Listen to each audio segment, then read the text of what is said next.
start and say, yeah. So welcome to the tardy intro for Free Range Thinking Podcast.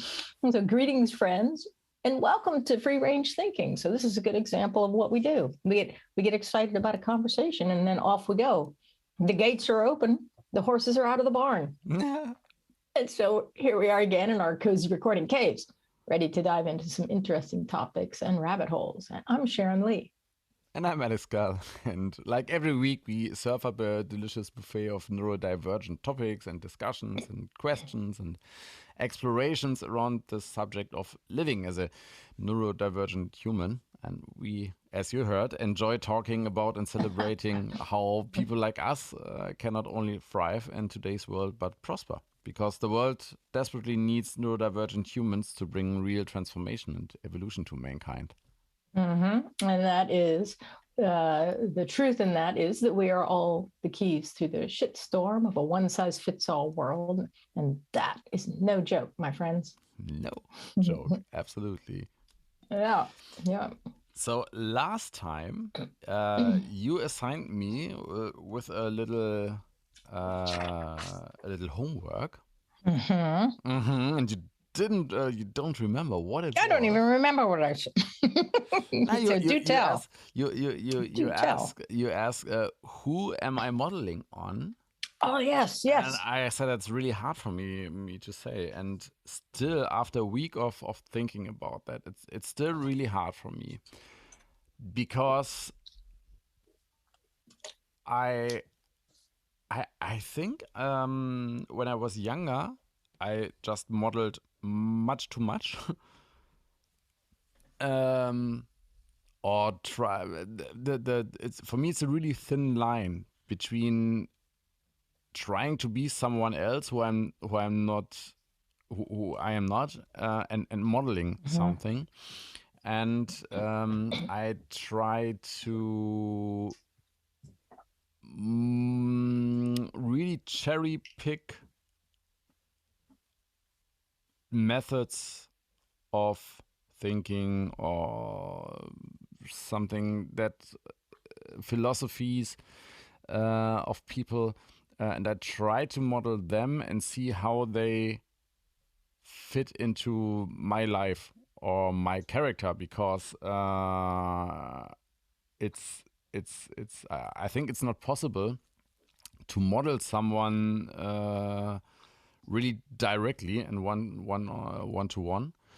And looking back, when I wrote down people I think I modeled at some time in my life, or wanted to model, I saw that I, let's say, don't feel, or I don't think that it's so erstrebenswert. I just don't remember the English term, but it's not that that good anymore for me, or it's not that I don't want to model these special people anymore, because now I know so much more about them that I think it's not a good idea to model someone like Steve Jobs, for example. Right. Well, don't you think we evolve? I mean, did you feel it was necessary to pick a model and stick with it? Or were you comfortable moving from one model to the other? Now I'm more comfortable to you see a lot of YouTubers do videos because they click good. But you see a lot of YouTubers, for example, who try to model, for example, a morning routine of special people. Like, I lived 7 days like Elon Musk, and this is what happened kind of videos. Right. And I find them insightful. I find them entertaining. But they always show me that it's total nonsense to do that. maybe when the people are like 20 years old or so, then it might be fun for them. But for me, it's totally clear that I can't live a week like Elon Musk, for example, because I don't have the money. I don't have the same personality. I just have other priorities and other things. That's. I can as I said, I can pick some methods I like, or where I think that could be useful for me. For example, the reasoning from first principle is something that is useful, where I can say, okay, that's okay. Or like the three sieves of Socrates, that are things I can implement in my life, but I won't try to model a person. Or I totally misunderstood what you meant with modeling others. So that's modeling, and it's the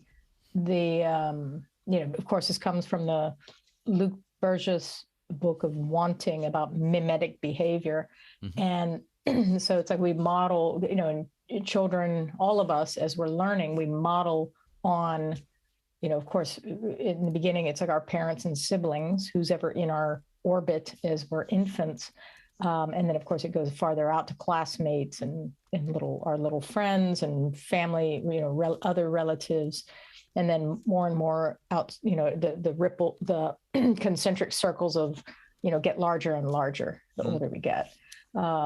So it's, who are we picking as a model, and how, the question kind of is, how strong is that for each of us?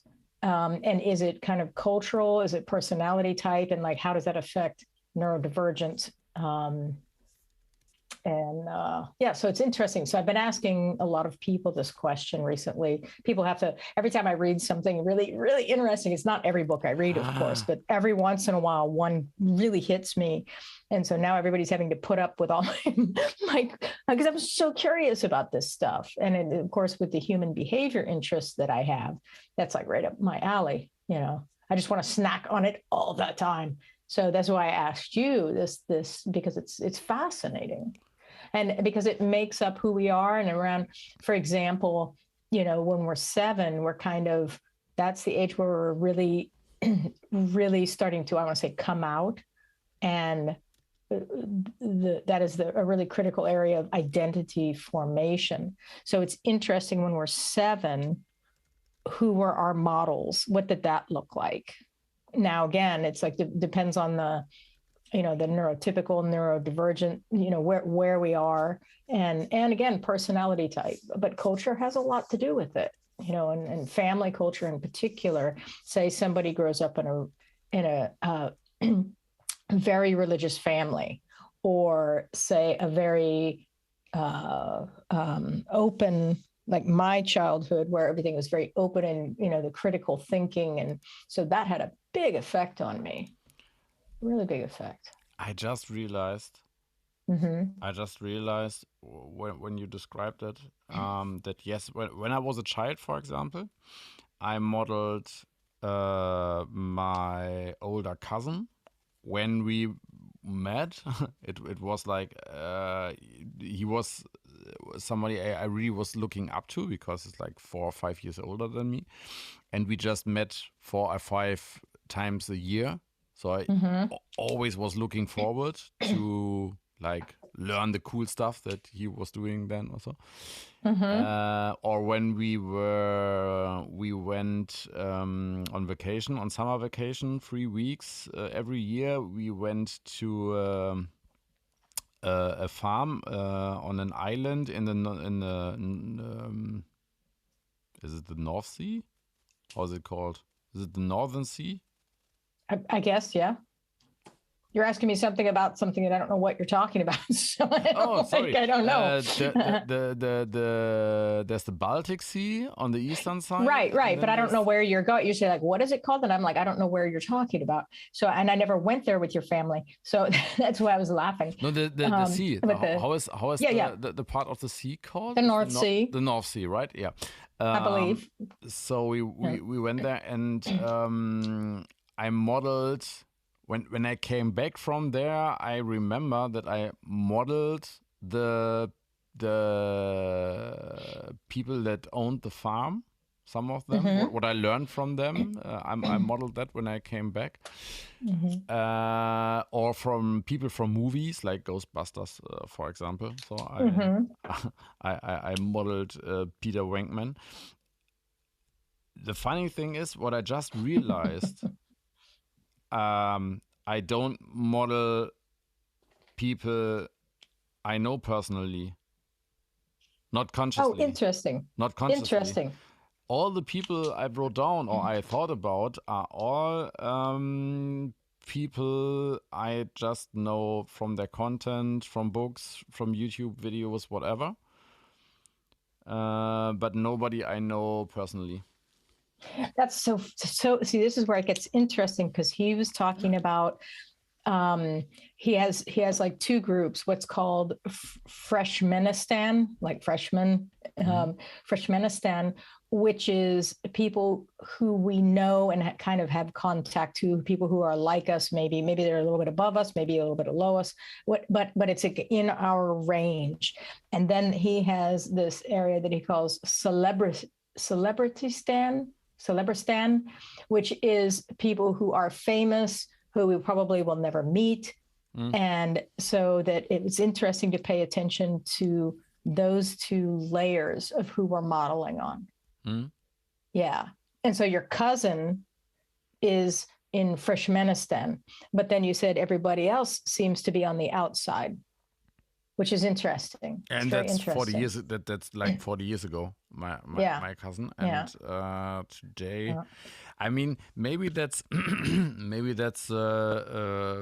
good or bad thing of the use of the internet, because if you wish to, you can pick out like the best experts in your fields, or you can really choose who you would like to model. And like 20, 30 years ago, you could just model the people you know, or maybe the people you saw on TV, but then you could even if you were modeling people on TV, you had the chance only once or twice a week when a show or movie or so aired, or you had it on VHS tape, and you had to watch videotape all over again. So it was much harder to choose people you could model. You know what I mean? Yeah. And today it's it's just an infinitive selection you can choose from. Yeah. Which makes it I want to say easier and more difficult, because it's like this is the thing on the internet where it gets in really toxic areas, because people are modeling these impossible what they're like, chasing perfectionism, and there's so many, whereas before the internet there was only a few people in our orbit that that you could really pay attention to and see over and over on a constant basis. It was just the people around you, and so now that the cornucopia of comparison, which is super unhealthy. There's report after report after report psychologically and about this, and so I do think about it a lot. I was laughing in my head because when you were saying about what you when you were younger, what you would model yourself out. So it says a lot about me. I was like, oh, that's interesting, because we watched a lot of Monty Python as kids, and my God, Monty Python, George Carlin. Mine was like comedians. Yeah. It was comedian Richard Pryor. I mean, these people are nasty, some of them, and but wow, it really, and to this day, it's like my humor is definitely, in that range. And it's also, I think, almost feeds into that borderline Tourette's thing that I have going on within my neurodivergence. It's hard for me not to say things, the impulsive speaking thing on it. And it's like, it's always there in my head. My God, if people could see what I was thinking all the time. Good Lord. But a lot of it, I wonder how much it's so funny and interesting. I just remembered. do you know? I don't know how it's called in English. There was a 60s. There was a TV series together with Roger Moore and Tony Curtis. And the two were like, Roger Moore was the British lord and Tony Curtis was the US millionaire, and the two together were solving crimes together. And the German synchronization, the overdubbing in German was really, really funny. So the whole series wasn't that successful in the US, but it was totally successful in German, because to show the difference between the American and the British, that they let them say really funny things they didn't say in the original. So it became a huge success in Germany. Then the producers in the US found out about it, and I think they overdubbed also the first episodes, so that they can make it that funny in the original as well. I think that there was something like that. Interesting. And I know, I remember myself like a 10 or 11-year-old sitting with a notepad in front of the TV, writing down the funny lines, and just waiting in school the next days for a situation where I can use those lines. I just remembered them. That's so funny. That's total modeling right there. Absolutely. Yeah. Right there. Oh, and we would too. My mother put up with so much, my God, from us. And when I look back, I'm like, how did she, tolerate that? But she was amused. She was amused by my sister and I, because we would literally mimic the voices, the cadence, George Carlin and Richard Pryor. And I mean, we knew those albums front to back, word for word, and lived for it, and then when we, we're doing the, paying attention to the Monty Python, all that as well. It's. Oh, we just had a situation like that in the car. There's like a little bit of, he says he's an anarchist, philosopher who writes funny stories with a kangaroo that moved in next door. Okay. And the kangaroo is like a communist. And the two really, the stories are really, really funny. And our daughter, he also writes, the kangaroo stories are for grown-ups mostly, but he also writes children's books. And I found 1 hour YouTube video where he reads all the children's stories, and he puts in some of the kangaroo stories as well that are suitable for children. And our daughter, she loves those kangaroo stories. So when we had a long car drive, I put on another 1 hour video where he only reads only reads kangaroo stories.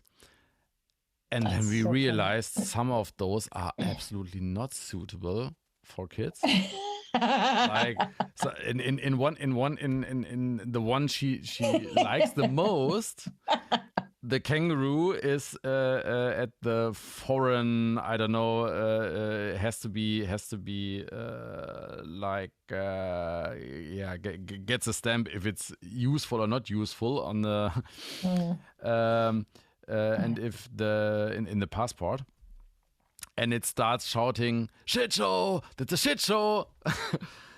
And she totally got on this. That wasn't the worst part. That was funny. But then the guy, they have to talk to in this administration office, is like he drops some lines that are almost Nazi-esque. Oh God! And they make fun of it. And if you're a grown up, you understand that. But she picked up those lines as well and repeated them. And I was like, you are never allowed to. And my girlfriend was, now she knows that she's not allowed to say that. And now you really have to explain to her why. Because when she used this and thinks it's funny somehow, and I really hope she never uses some of those lines, because then other people could really think we are. You're a horrible parent. You're a horrible parent. No, horrible human beings. I really have to work that. Still have to work that out. Well, that's an interesting, because how old is she now? 6. Yeah, that's old enough. That's old enough to say, okay, there's appropriate humor and this and that, and that in history, some things some things are appropriate or inappropriate, and say it's hard to explain this to you right now, but maybe think up something, which is hard to do for somebody that age, because history is like, for her it seems like forever, 6 is nothing, but that's hard. Yeah. Oh, I want to hear more. Keep me posted on that. That's funny. Yeah, but I'm sorry for your pain, but that's funny. The other things, the other thing that she said was, I have just to look up otherwise it's not funny, what the English word for that is, because we were brushing the teeth, the teeth, and. I would say something like, no, that is mine. And she picked up the line from this communist kangaroo, and she looked at me and said, "Mine, yours, that are so common categories, aren't those?" Oh my God. Yeah. And that was so funny. I just had to laugh so hard. Mm-hmm. And yeah, she's totally modeling the kangaroo. The kangaroo. The communist That's kangaroo. Hysterical. Yeah.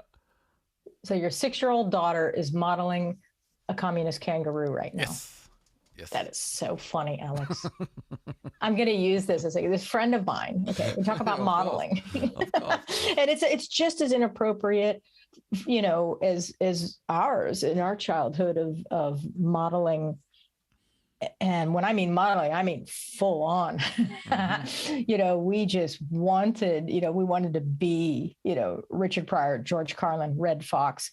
And I mean, the stuff that they were saying was just,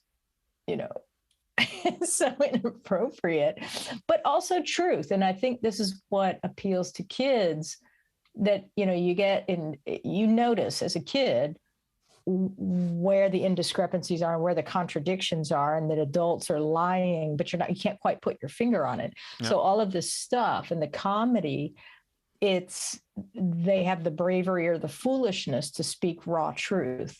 And so of course it appeals to kids. Yeah. That is so funny. I love it. That's like my favorite thing ever. Saskia's going to love this when I tell her. I think she knows the kangaroo stories. Oh, she does, because we were talking about it recently. Okay. Cool. Yeah. Just like literally this last week. And so, yeah. What I remember modeling and the one thing I just already told, that's the Ghostbusters thing. We had a farewell magazine from our elementary school, and it was 1984. The Ghostbusters movie came out. It was one of the first grown up movies I saw in cinema with the cousin and not with my dad or my mom. And in this farewells magazine from the elementary school, my class teacher back then wrote about me that I want to be a parapsychologist or ghost hunter someday. That's how hard I must have been modeling Ghostbusters. Oh, that's so funny. But what I remember much more, and what in some way, I guess, helped me getting over the modeling at one point, was modeling Karate Kid, and always wanting a mentor or a teacher like the Mr. Miyagi guy. And at some point, quite early, I figured out that I have to look for mentors and teachers like this for myself, and have to find them in stories, in books, and have to put together. And what age were you when that was going on? Because that's fascinating. That must have been around 12, 13. Okay. I guess around 12, 13. Yeah. Because I realized that's not going to happen. That I find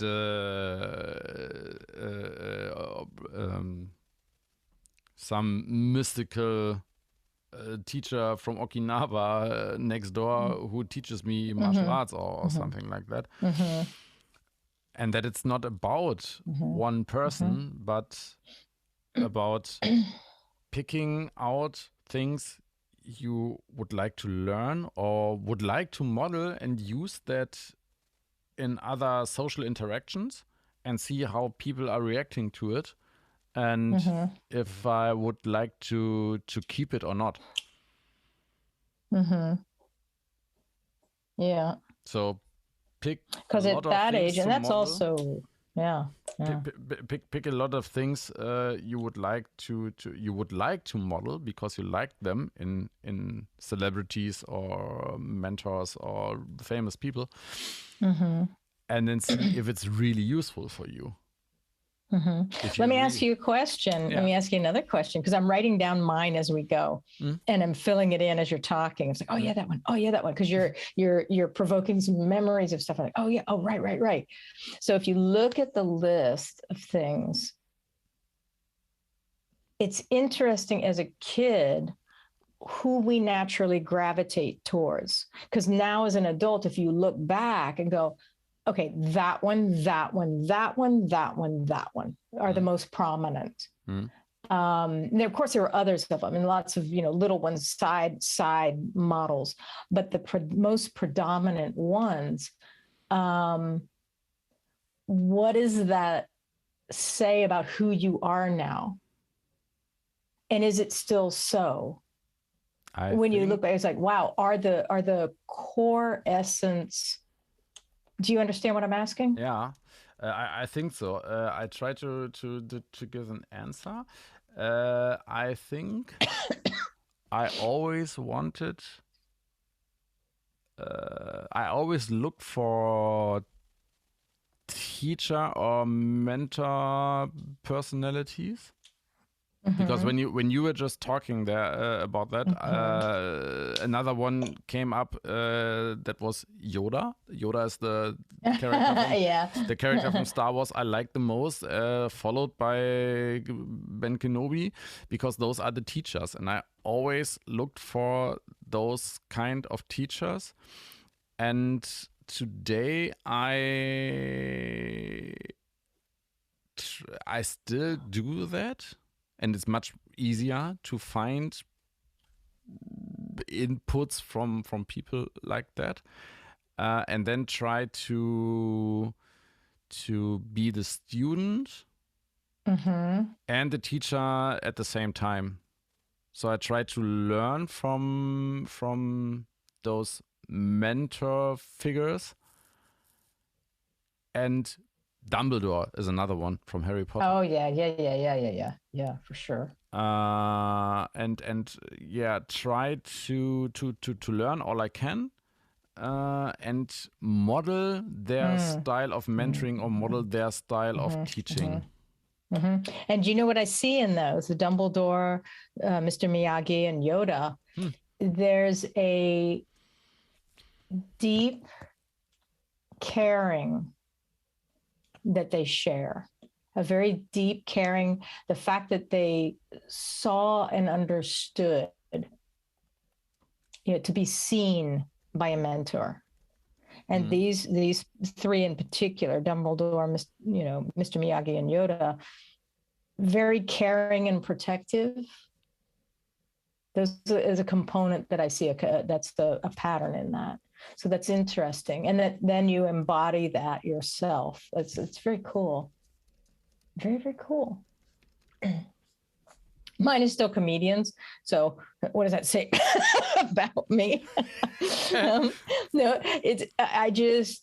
that has never gone away. It's just gotten more profound.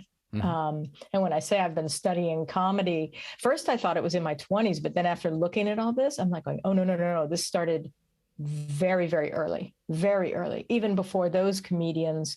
And that was started around, I want to say like 7 years old, 6 or 7 years old. But even before that, I was paying attention to funny people. There's something about it that's so funny. And even in my dad was very funny, naturally very funny. And so there's a component in there, a lifelong thing about it. And I don't try to be funny. I don't try to be funny, but I recognize the thing, and I recognize the cadence because I'm a wordsmith. And so there's a wording factor and a rhythm to it that really gets me on such a deep, wonderful level that I saw that they were doing. And it's the buildup and the buildup of tension and then the release of tension in the delivery of the joke or something like that. So I've been studying that since, I was probably a baby. So wild. That's tried so to teach so that funny. to my really, really early on when she started talking. When she started talking in more than 2 or 3 words, and when she could remember things, I started telling her jokes and encouraged her to tell those jokes to others to make them laugh. Oh, cool. And of course, in the beginning, she had to tell those jokes to adults. Because other kids wouldn't get the jokes by that time, like 3 years old or so. It's hard to tell them a joke they really can understand. But she quite early on got the experience to how could I say it? To make other people laugh and That's so cool. Feel how powerful that is, and how the people like you when you can make them laugh, or how you can get tension out of the situation when you tell a joke. And it's telling jokes is quite powerful.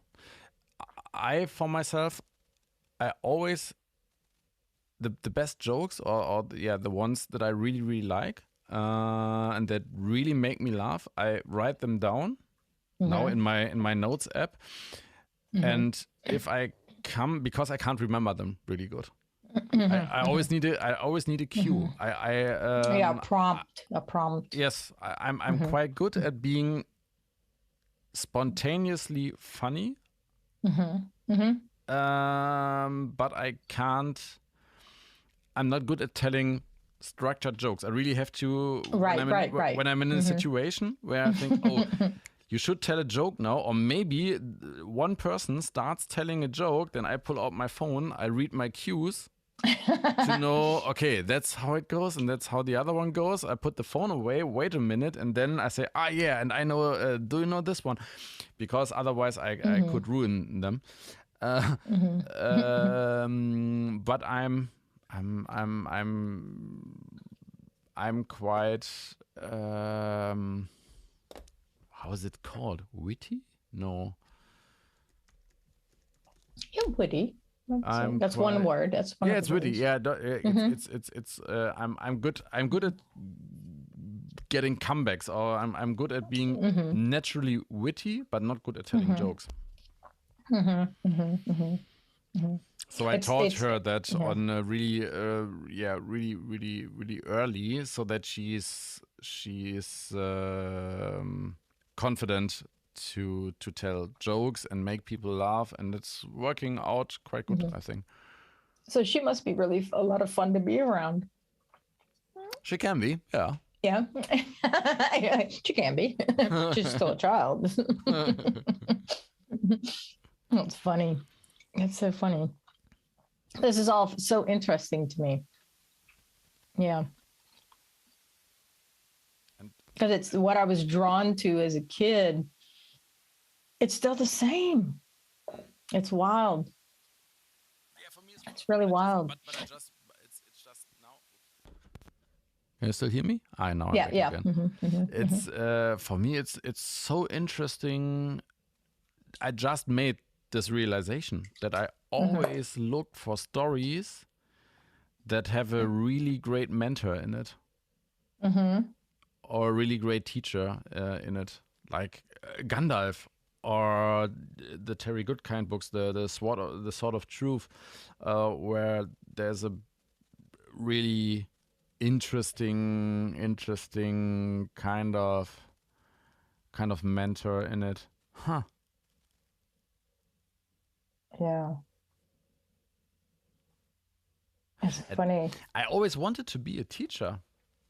I just remembered that was something I was thinking about, but I didn't want to spend my life in school, so I didn't go down or went down that road. But yeah.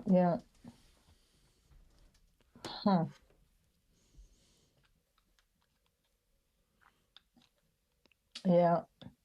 One really interesting. I came across when I built up my website some weeks ago. I did research about the school I attended. Then I remembered one of my favorite teachers back then. I started Googling him, what he's doing now, and found out that he just quit being a teacher and is gets a pension now. Retired. He retired. And I wrote him a mail. From his, there were in a newspaper were some excerpts of his speech, of his retirement speech at the school he was when he retired last year, and I wrote him a mail that I found a lot of him as I knew him 30 years ago when I was in high school, and he was my last teacher when I quit high school, or graduated high school. And 2 or 3 weeks later, he had lots family stuff to do, and 2 or 3 weeks later, he called me and said, he was really delighted about the mail, and we talked for an hour or so. Wow. It was really, really interesting. And the funny thing I realized then is we weren't so far apart age-wise. I mean, he was I was 18, 19, and he was 30, 31. So I am much older now than when you knew him. When he was my teacher. But back then already it was really equal, at least between the two of us. So that was really interesting to talk to him again, like 30 years later. Wow. Yeah, I'm pretty sure like all of my teachers have passed on. So a lot of my teachers are older. There's a couple of them. And of course I remember like their first names. I don't remember, because back then in the 70s and 80s, a lot of times depending on the school, they would be on first name basis. You know, and then some of them I know only their last name, but I have no idea how you could possibly find them. Especially the ones that were older, that would, you know, it's like no clue how to find somebody like that. At one point I looked online for the high school kind of yearbooks with the particular teachers, but then it's like if you have to sign onto the thing to find the names, then you get all this publicity, never ending publicity that you can't sign off of. So I hesitate. Everyone's like, oh, I'd wonder what happened to that person. I'm like, no, I'm not looking. I don't want to sign on to that again, because you can't get off their mailing list, the alumni stuff. Yeah, the more I think of teachers is the more I'm thinking about also when we as parents get less important for the kid or less influential, because right now, I mean, I think we have got maybe 1 or 2 years where we as parents are the center of her universe. And then friends and teachers and whoever enters her life will get also important, not as important, but get more important. And that will be a really interesting time as well. Then, because she's right in that age group where she's forming her identity, because it's like 7, you know, but as an only child, it's probably a little bit more accelerated. Difficult to say. It depends on the kid, obviously. But no, it'll be interesting to hear the stories that you tell over the next year or so, and who she's modeling. Because that's what you know, we should be paying attention to. You know, who we're modeling, who the people that we're with, the people that that are our nearest and dearest. Who are they modeling? You know, who are they modeling? And it's like, wow, because that you know, you get the ripple effect of that. And say, for example, we were involved with somebody who was modeling an unrealistic. Unrealistic models of say, let's just say, I'm just giving off the top of my head, you know, kind of like the business entrepreneurial, Silicon Valley, go, you know, sacrifice everything. And like can you imagine becoming involved with somebody like that and what that would do to your average daily life just by being with that person, you know, and that's who they're modeling, because there's no way that it wouldn't touch us if we were involved with somebody like that. Yes, and I would say I tried. Yes, I tried to model people like that, and then realized that it doesn't make any sense. I would say you still can, as I said, you can pick out several elements that might work and test them out, but trying to live, and I still know people who try to really seriously live like, in air quotes, live like Elon Musk, and transport that over to their own business, for example. And sometimes I guess it's working for them. And sometimes I see that they are really frustrated because it's not possible to work like they would like to.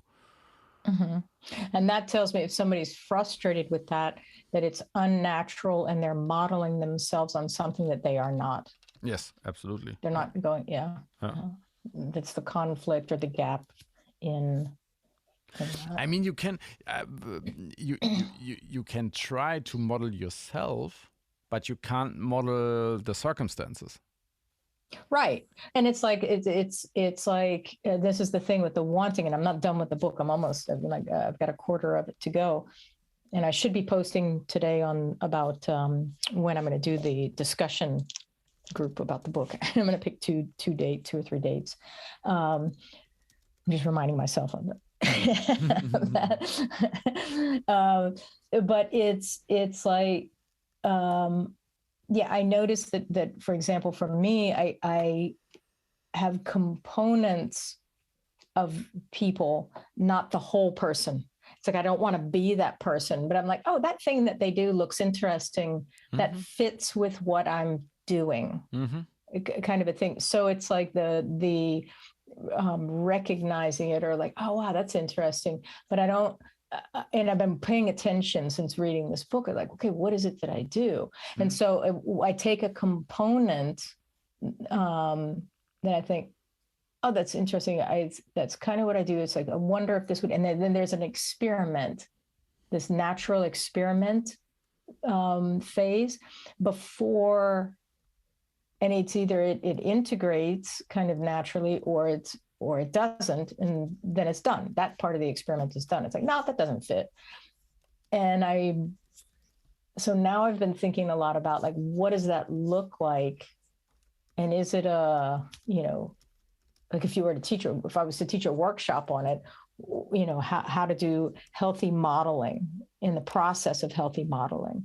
So I've been thinking about this, and it's instead of buying something and swallowing it whole, it's almost like cult-like, and not questioning whether it's good or bad, or to have discernment when we come across something. It's even with Luke Burgess, the writer of this book. It's why I have, like my mother, I have like, pencil marks all in the margins, and, having these discussions that I would love to have with him, and and ask him questions about it. Get him on the podcast.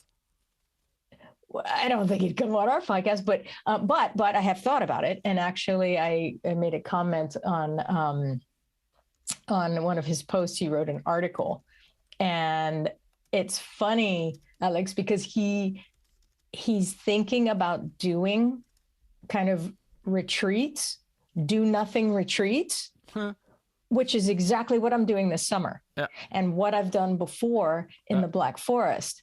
And so now he's thinking about, I'm just like, oh, yes, you're on the right path, go, do it. Yeah. And so I kind of just put it on the table that said, hey, if you want a sounding board about this, or if you just want to have a do nothing conversation, which he mentioned earlier in the artical. He's like, I just want to have conversations that don't have anything to do with anything. It doesn't have a purpose. I'm like, I'm an expert at that. Yes, you are. I say, but if you want this, it's like, hit me up. Yeah. So I did put it out there. Yeah. And so I don't know, we'll see with the universe. I don't do it I didn't do it to, with a purpose. Again, it's almost purposelessness. It's just, I put it out there. You never know. I don't care. It's okay if something happens. It's okay if it doesn't. And, but I'm delighted that he's heading in the same direction. And almost to the point of where I could say, I actually decided this yesterday. So I'm going to kind of repost about the workshop, because I've got a couple spaces open, but not the workshop, the retreat. I still have a couple spaces open, but the majority of it is filled. And then say, hey, I just read Luke Burgess's article, link to that. and say, this is like, he explains it so much better about what I'm doing with my retreat. Here's the link, the type of thing, because of course he's a writer. So and I was noticing that. I was like, wow, I really like the way he's describing this, because I'm always trying to figure out a better way to describe, pay me to come hang out with me and do nothing, which sounds crazy, but it's really what the world needs right now. And what people who are busy, achieve. And it's like, no, just because he started off the article talking about a silent retreat, and it was only 3 days. And I'm like, and kind of what he was describing is sort of like what my life is like, my average life is like. And I'm super protective of my thinking time and my do nothing time. But I learned that in my family. And it doesn't mean not being productive and just, fuck off, don't do any responsible things. We weren't like that.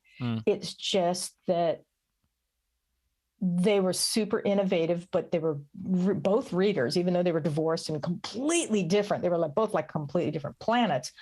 But my dad was like an inventor, and he would, like a genius, design and inventor, aside from being a consultant and what he did for money, and aviation consultant. But he was always in the workshop, and that's where I get that side of me. And so, the tool side and things like that. But both of them were avid readers. I mean, voracious readers. But both of them kind of would just hang out and do things. My mother, of course, being artist and creative, and so she was always illustrating something. She illustrated books but editing and writing, so that's when in growing up, it's like, you need a lot of downtime to really saturate and let what comes out, needs to emerge. And so this is a thing from both sides that I have really good models of that. And man alive, it's important to me. And I build it into everything, every aspect of my life. Having unhurried conversations.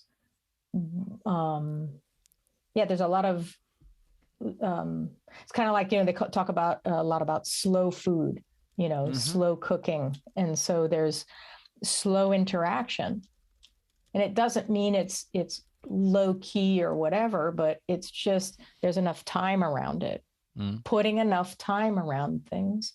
And I've had the best modeling of that anybody could wish for.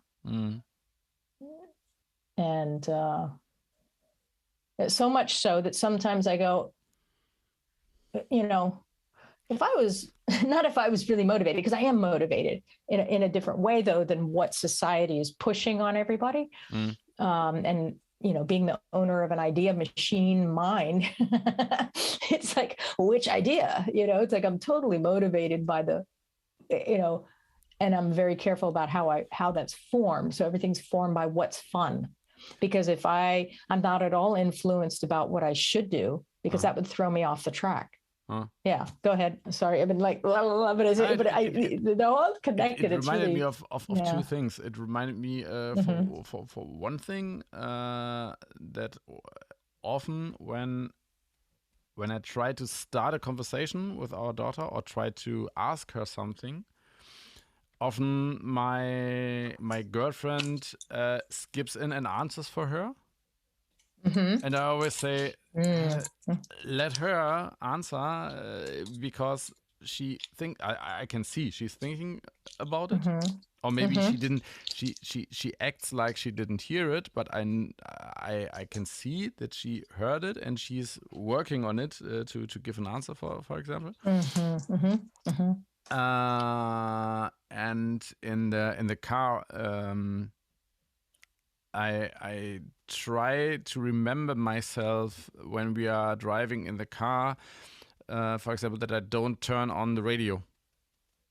Only if she asks for it, if she wants to hear music or if she wants to hear an audiobook, then I turn it on. But otherwise, I always try to remember to keep it off so that she can just look outside the window, daydream. And most of the time, sometimes the typical, how was kindergarten today, or what was the nicest thing, or what was the most interesting thing in kindergarten today slips out but normally I try to just be silent for 10 minutes, 20 minutes, how long the drive takes, and let her come up with something to say. And if she doesn't want to say anything, and it's okay as well. So we can both think, and we can use the time in a silent electric car just to look outside the window and think.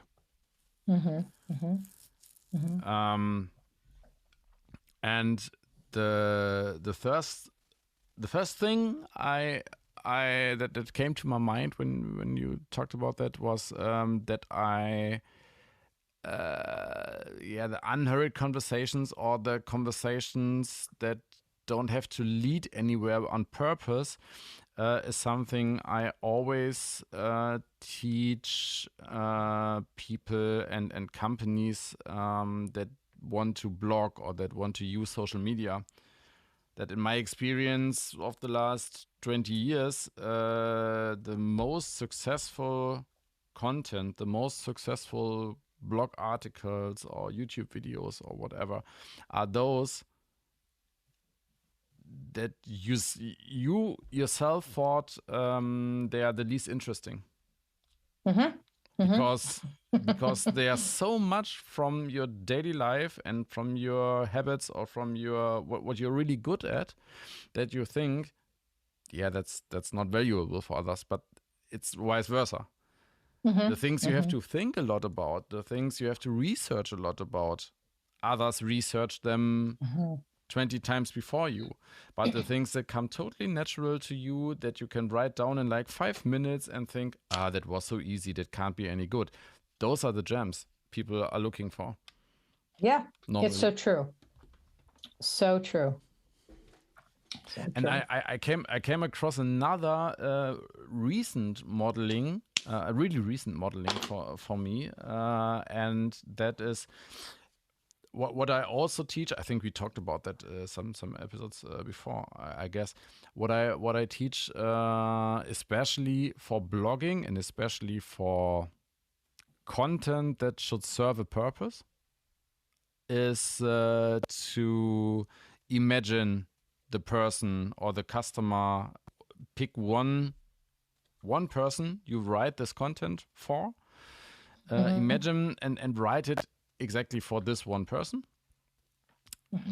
And maybe you exclude some people with that, and that's okay. You can write another posting where you include those people then again and write it especially for them. But have one person in mind. So that's for the really serious or business content or whatever. What I started doing was, and I told you before that I started to write a little story. You inspired me to write. And another inspiration that you gave me the idea and the inspiration to really sit down and start writing some work of fiction was Neil Gaiman. And listening to some podcast where he was interviewed. And every time I sit down for 20 minutes or so and write more on the story, either I listen to a little 2 or 3 minutes of interview with Neil Gaiman just to hear his voice and his way of speaking, or I just try to get in this mindset and take a fountain pen that he uses. And so this is really something I modeled. I bought the same fountain pen he was talking about in an interview, and that is I sit down and write some fiction, like he does it, because then it works better for me. It sounds a little bit quirky. No, I totally get it. But this is the modeling thing of how to use modeling with intent. And I'm totally big on this. And I didn't get to the point of saying it, but you're exactly right. And it's something that I do intentionally. And this is what I was talking about in terms of a workshop. It's like, how do we do this? How do we do it? How do we use it? And I want to say pull out of the shadows what we're already doing that works, and can we tweak it and be more in control of using the modeling to prompt us, or to, because I totally get what you're talking about. And it's like, sometimes it's even a thought about the person, and that's enough. And it's like you said, sometimes I need more. Sometimes I need their voice. Sometimes I need to read something that they've written, or see their face, because I'm very visual.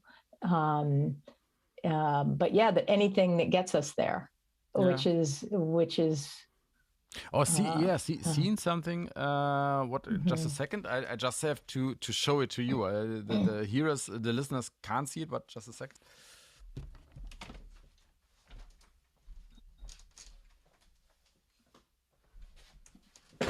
Ah!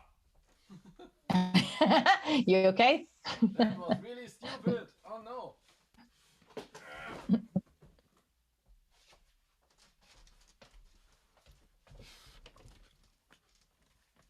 I pulled out the wrong book, and the whole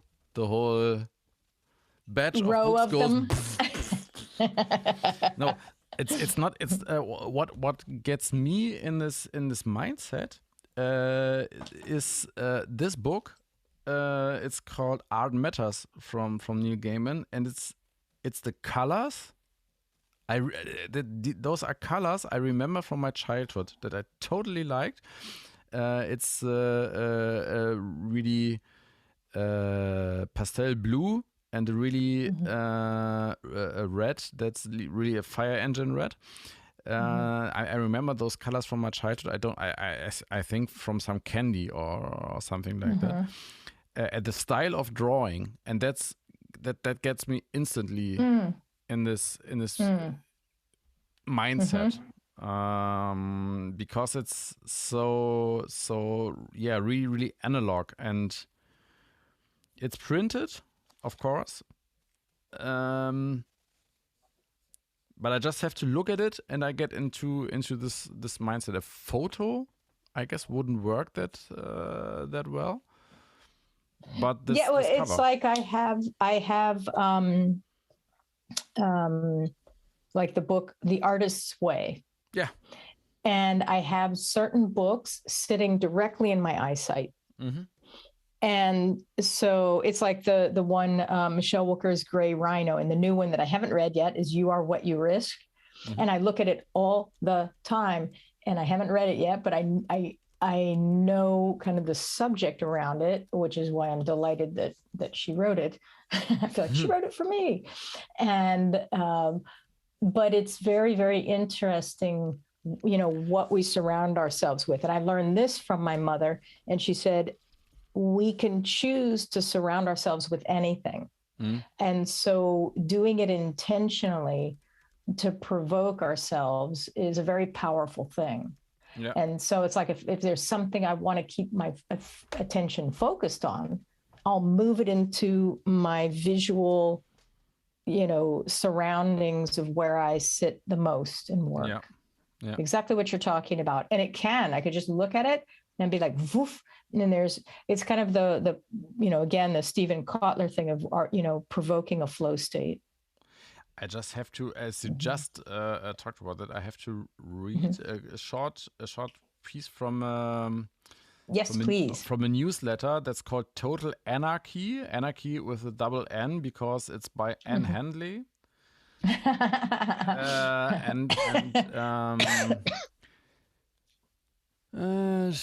She starts the newsletter with a post-it note that says utility multiplied inspiration multiplied empathy equals quality content, and she got that from an Instagram channel, and she wrote to an Instagram photographer called Allison. I love how you tell a bit of a story, but also educate about photography and your business too. Your feed is really great. Sincerely mean it. So well done. So that she wrote in 2018. She didn't know Allison, the Instagram photographer. She just stumbled upon her work, she writes, and liked her captions. And then this Allison photographer, she totally flipped out because she liked her work and Handley's work. She read her books, and the photographer said that she actually read her books, and her books inspired those captions she liked. So her inner, Oh wow! her inner voice went, what's happening here? And that is so cool. And she says, okay, yeah, we are soul sisters, Alison said, still on Messenger. When I read your books, I was like, you are my people. And that's the miracle of the internet, isn't it? It makes our world smaller. It points to people from opposite ends of the world leading very different lives and says, here, you too, go be friends. Yes, and so true. It's easy to take that for granted, those moments of connection, but when it happens to you, it feels like a massive, did that really just happen miracle? And like you just heard your dog ask for a grilled cheese sandwich. I love it. And yeah, I mean that we so do true. this podcast is almost the same kind of situation. Yes, yeah. I guess I keep telling people. I tell people all the time as part of the joking around, but I mean it is true. You know, it's like if I thought 8 months ago somebody told me I would be doing a podcast with a white cis hetero German guy, I would have been like, what? Like, that's not going to happen. And so I love it. I just love it, which is why I keep repeating it. Is just like, you just don't know. Yep. And the thing is if we were closed-minded about certain things, and if we had sort of, these fenced in biases, it's like we would keep amazing things from happening. Yeah. And so it's like it's a testimony to the fact that it's like, just being open for anything and anything at any given time, and watching how stuff and allowing things to grow and cultivate and sprout, and you just don't know. And then one day it reaches a point, it's like, hey, what would be fun? Because that, to me, I trust it 110%. There's no such thing as 110%, but I say it and I like saying it. I'll never stop saying that. So everybody who on there like critically looking at them, get over it. Yes. It means, it's like people tease me about, because I say really, really, I really, really, really like that. And it's like, why do you say, like, there's so many really, really, reallys? And I was like, I'm sorry. It sounds fun. I'm not sorry. Yeah. Sorry, not sorry. Sorry, not sorry. Yeah, but it's I feel it very deeply. And that was something I really struggled with. Not the being open part per se, but to allow myself to be not so utilitarian and not so practical. And to have an agenda attached to everything, or a purpose. 15, I guess so, 15, 20 years ago, I would be really like, I wouldn't have been so open, because if I hadn't seen immediately what I can bring to that, or what would be useful for me, or how I could be useful in a situation, maybe I would have left the situation and looked for something that speaks more to me. And I don't know. I can't explain when or why that changed. Maybe it's just getting wiser or getting more patient. I don't know. I think it's a little bit. It has to do with patience, and it has to do with being quite ruthless with taking notes. Someday I started taking notes every time and every minute, and always told people I don't want to. It's not ruthless. It's not being rude. And I always told people I'm not. I don't want to be rude when I take out my phone. I'm not writing some SMS or WhatsApp or whatever. I'm taking notes on our conversation because you said something interesting then. And sometimes I use that to write down my thoughts that don't have to do anything with the conversation, but it Right. much more polite. And so Yeah. I was, it absolutely has to do with the ADHD. So I was more comfortable and relaxed in the conversation on the one hand, but I still could let my mind wander and write something down. And sometimes I wrote down what I wanted to say to the person in front of me so that I could forget it and think about something else in my head, let them talk. I know that it must sound so rude to some people, but no.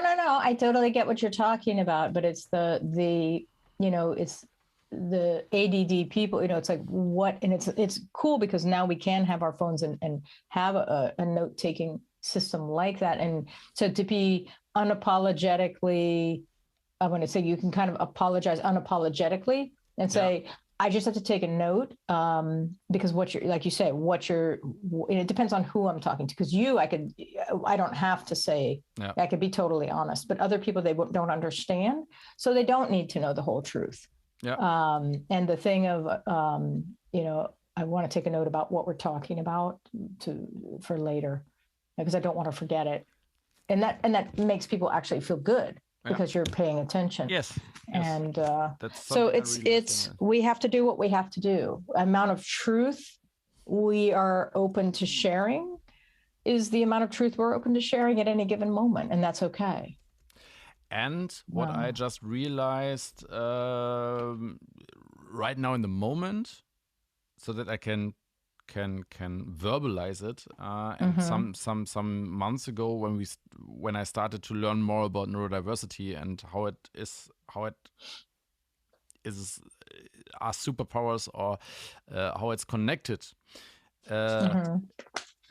Like the aphantasia, for example, that you have to explain to other people, or that you have to learn about that it's something special.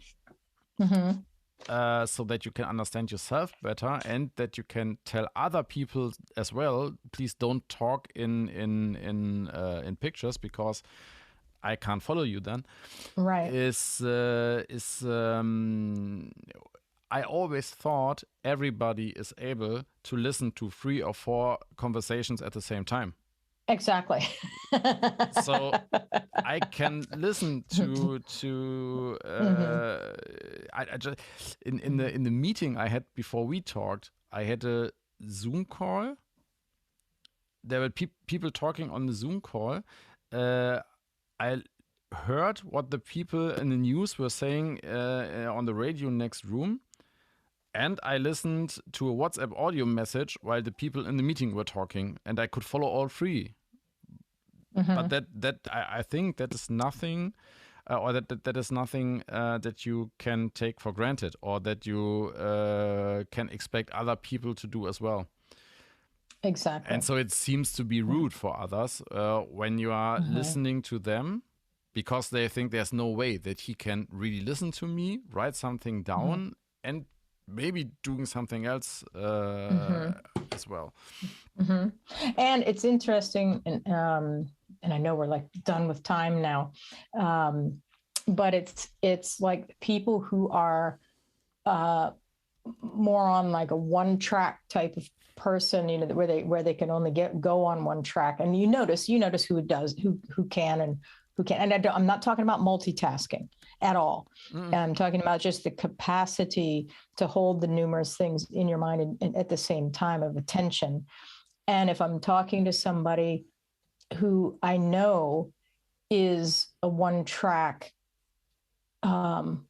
person, then if they're like looking at their phone or they're doing something else, I know they're not listening to me. Yeah. I know that they can't. Yeah. And so I always say, I'll wait till you're done. Because if I don't, what I'm saying doesn't get through. You have to say it twice anyway. Because then when they are done, they look up and say, what were you just saying? Exactly. You have to say it twice. So So it's but it's funny because it's like we're always accommodating. Yeah. Where it's like in the neurotypical world, it's like people generally don't have the multiple tracks, but yet, we're expected to be like everybody else, which is interesting, Anyway, I could go off on a rabbit hole on that. I'll just stop there. I know I didn't really tie the ends of it together very well because I don't want to get started on that one because we're out of time. Yeah, a little bit. But it's I love this particular episode about the modeling, and I would encourage everybody to write it down. Write down your modeling, who are your models in childhood, who are your models now, and like what the difference is and what are the similarities, and is it the same thing? What are the things that tie it all together? And is there what they call a red thread that runs through it, or if there's a big change, that's interesting too. If there's a complete and utter pivot in the types of modeling. And this is why I've been asking people recently. People haven't gone as deep as you and I have in this, which makes me go, okay, I want to have deeper conversations with everybody. I want to force these deeper conversations on everybody. Because it's interesting, because I see in yours, like really obvious red threads. And I love what you're doing with your daughter. I love that. And I want to hear more about that. I think having kids is like the greatest, captive science experiment in existence. Yeah, for sure. Yeah. And cool. Anything you want to add or tie up before we jump off? No. I think we really dive deep into the modeling, and I learned a lot. I really struggled, as I said in the beginning. I really struggled first when I started thinking about who do I model, and talking about it made it so much clearer than just thinking about it. Cool. It would be interesting doing a discussion, a public discussion on this. For sure. Which is why I want to it was why I'm throwing it out there online about hey, let's talk about this book. All right then. Well, everybody, thank you for joining us. The one person, everybody, the two people that are listening, thanks for joining us. Maybe someday the 200 or 200. You never know. Like I said, the coolest projects are the ones that you do for yourself. Yes. And if people join, it's whipped cream on the cake. Yeah, absolutely. Yeah. Cool then. See you next week. Yes. Bye-bye. Bye.